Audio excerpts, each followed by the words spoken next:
Equation of SHM is if mean position is not origin. ये भी important है, जैसे कि मान लीजिए दिस इज अवर, ये एक्स एक्सिस वाई एक्सिस है, और एसएचएम की बात करें अगर, आगे जाता है पीछे आता है फिर आगे जाता है फिर पीछे, इस तरह से ये फ्लक्चुएट कर रहा है, ठीक है, आगे पीछे आगे पीछे आगे पीछे आगे पीछे हो रहा है।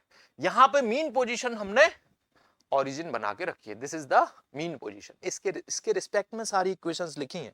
If mean position is origin, तो what is the equation of SHM? Equation of SHM is x equal to a sin omega t। ठीक है, डेल्टा को मैं अभी जीरो ले रहा हूं, ठीक है, let delta equal to zero. ठीक है, डेल्टा इक्वल टू जीरो सिर्फ ये बताता है कि अगर आपका पार्टिकल जो है t इक्वल टू जीरो पे ऐसे जा रहा होगा, ठीक है, डेल्टा इक्वल टू जीरो का मतलब है मीन पोजीशन पे होगा और ये आगे की तरफ पॉजिटिव एक्सट्रीम की तरफ ये जा रहा है। ठीक है, तो if mean position is origin, then equation of SHM is x equal to a sin omega t. If mean position is x equal to x naught, let's say यहां पर इसकी मीन पोजीशन है x equal to x naught is the mean position। अब जो SHM होगा वो इस position के रिस्पेक्ट में होगा, इस यहां से आगे पीछे आगे पीछे आगे पीछे होगा। ठीक है, जैसे मान लीजिए यहां पर यहां तक जाता है फिर आगे आता है फिर इधर आता है फिर इधर आता है, इस तरह से ये एसएचएम होगा। ठीक है, इसका एम्पलीट्यूड ए कह दीजिए। तो अब इसका जो इक्वेशन होगा बहुत ही सिंपल है, हमें ओरिजिन को ना यहां से यहां शिफ्ट कर देना है। ठीक है, मतलब अब जो x equal to a sine omega t हम लिखते थे ना पहले, नाउ हियर x को हमें किससे रिप्लेस कर देना है? x minus x naught. This is the concept of shifting of origin.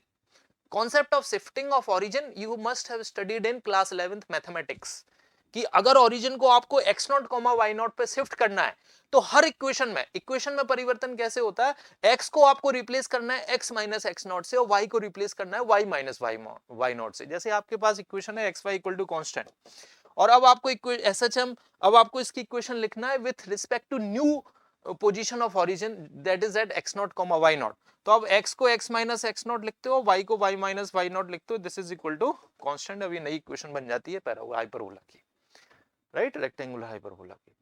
सो यहां पर भी हमें क्या करना है? ओरिजिन को यहां से उठा के यहां शिफ्ट कर देना। तो जहां पर भी x लिखा है ना, x लिखा है उसकी जगह x माइनस एक्स नॉट लिख दो, equal to a sine omega t. तो x क्या हो गया? x equal to x naught plus a sine omega t. ये हमारी इक्वेशन ऑफ एसएचएम हो जाएगी in this case, x equal to x naught plus a sine omega T.